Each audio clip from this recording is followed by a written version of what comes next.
If you're waiting for a Texas real estate crash before you make a move, you may already be behind. What we're seeing right now isn't a slowdown, it's a reset. The smartest buyers and businesses in Texas aren't just looking for buildings anymore. They're looking for control, efficiency, and long-term stability.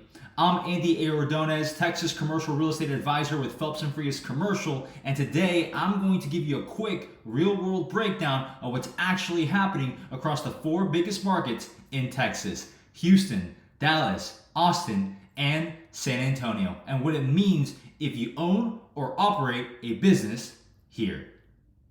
Let's begin with Houston. Ports, power, and staying strong. Stability, logistics, and real demand. Starting here at home in Houston, the real story right now is the port. While you'll hear a lot of noise about office buildings struggling, Houston's industrial market is doing the complete opposite, especially near the ship channel.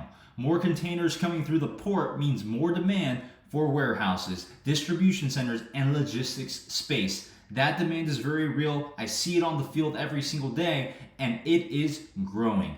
On the office side, something interesting is definitely happening. Class A buildings in areas like the West Loop are actually filling up faster than the national average. And you might be asking why? Well, local companies want their teams closer together with shorter commutes and a better quality space. And retail, still tight. Vacancies around 5.5%, which tells us consumer activity is actually holding up. Houston, think of it like this: workhorse market built on trade, energy, and real job growth.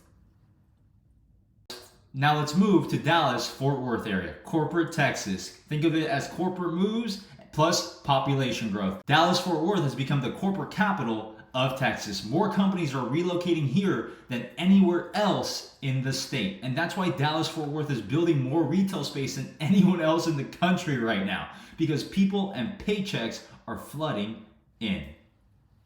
Of course, another big driver is finance. With the Texas Stock Exchange launching, financial firms are expanding fast, especially in Uptown and other prime office areas. When these companies move, they don't take one small suite, they take entire floors. And that's why vacancy and high quality office buildings is dropping quickly. Dallas Fort Worth, think of it as headquarters only. People, payroll, and purchasing power. Now, a lot of people don't know this, but the first city in Texas I moved to was actually Austin, Texas, and it has a very special place in my heart. Austin has definitely changed. It is continuing to change, from apps to infrastructure, power, data, and physical assets, okay? And this is where a lot of people get it wrong. The city is no longer just about tech apps and startups. The money today is going into hard infrastructure, things like manufacturing, data centers, and advanced technology that requires serious power.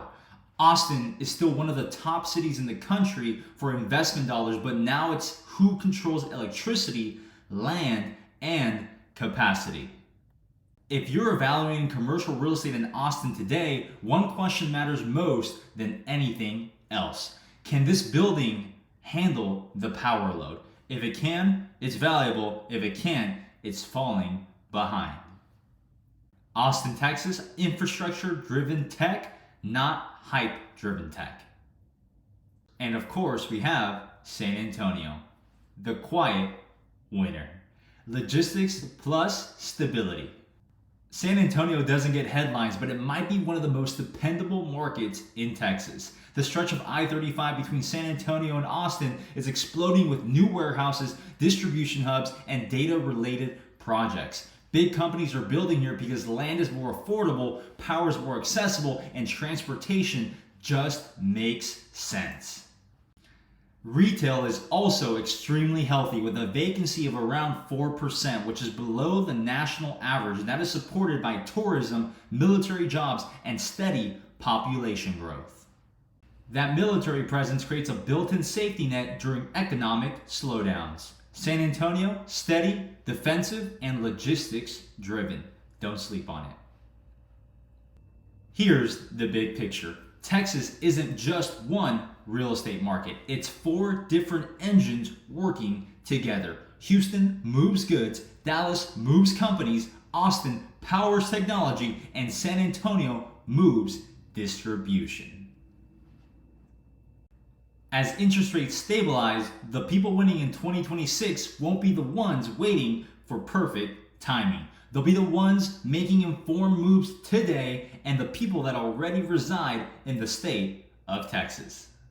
If you own a business, operate real estate, or are thinking of buying space anywhere in Texas, I help high-level professionals, investors, and entrepreneurs analyze these markets on the ground and not from a spreadsheet.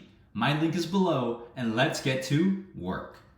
This has been Andy A. Ordonez, statewide commercial real estate advisor. Until next time.